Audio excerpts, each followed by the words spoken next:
Hi friends, welcome to cinema ரசிகன். நம்ம இன்னைக்கு மூவியில் பார்க்க போகிற படம் லேட்டஸ்ட்டாக தமிழ் அப்படிங்கிற ரிலீஸ் ஆகிருக்க கன்னட படம். படத்தோட நேம் காந்தாரா சாப்டர் 1. இது ஒரு period mythological action drama movie. இந்த படத்தோட ஸ்டோரி கொஞ்சம் பெரிய ஸ்டோரி. என்னால் முடிஞ்ச அளவு ஷார்ட்டாக சொல்ல ட்ரை பண்ணுறேன். இந்த படத்தோட ஸ்டோரி ராஜாக்கள் காலகட்டத்தில் நடக்கிற மாதிரி காட்டுறாங்க.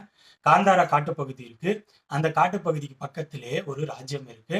அந்த ராஜ்யத்தில் இருக்க ராஜா காந்தாரா காட்டுக்குள்ள இருக்க ஈஸ்வர தோட்டம் அப்படிங்கிற பகுதியை பார்க்கணுங்கிற ஆசையில தன்னோட சேனைகளோட அந்த காட்டுக்குள்ள போறான். பட் அவனால ஈஸ்வர தோட்டத்தை பார்க்க முடியல, இறந்து போயிடுறான். வருஷங்கள் பல ஓடுது. இப்ப அந்த ராஜ்யத்தை அந்த படத்தோட ஸ்டார்டிங்ல காட்டின ராஜாவோட பேரன் அரசனாக போறான். அரசனாகி அந்த ராஜ்யத்தை ஆள ஆரம்பிக்கிறான். இன்னொரு பக்கம் அந்த காந்தாரா காட்டு பகுதிக்குள்ள காலங்காலமா வாழ்ந்துட்டு இருக்க பழங்குடி மக்கள். அந்த பழங்குடி மக்களுக்குள்ள எங்கிருந்தோ அந்த குழந்தையா ஹீரோ கொஞ்சம் கொஞ்சமா வளர்ந்து இப்ப பெரிய ஆளா இருக்காரு. அதான் ஹீரோவான ரிஷப் செட்டி. பேரலா இந்த பக்கம் அந்த பேரன் ராஜ்யத்தை ஆள ஆரம்பிச்ச பிறகு அவனும் காந்தாரா காட்டுப்பகுதிக்குள்ள போகணும் அப்படின்னு சொல்லி போறான். அதுவும் வேட்டையாடுறதுக்காக போறான். ரொம்ப வருஷமா காந்தாரா மக்களும் அவங்க காட்டுப்பகுதியை விட்டு வெளியில வராம இருக்காங்க.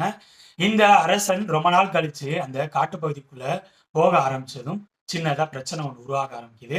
இதுக்கப்புறம் படத்தில் நடக்கிற சம்பவங்கள் தான் காந்தாரா சாப்டர் 1. என்ன பொறுத்த வரைக்கும் நான் ஆல்ரெடி சொன்ன மாதிரி இந்த படத்தோட டெக்னிக்கல் விஷயங்கள் ஓவராலா அல்டிமேட்டா இருந்துச்சு. டெக்னிக்கல் விஷயங்களுக்கான சப்போர்ட்டிங் டிபார்ட்மெண்ட் எல்லாரும் பெஸ்ட்டை கொடுத்துருக்காங்க.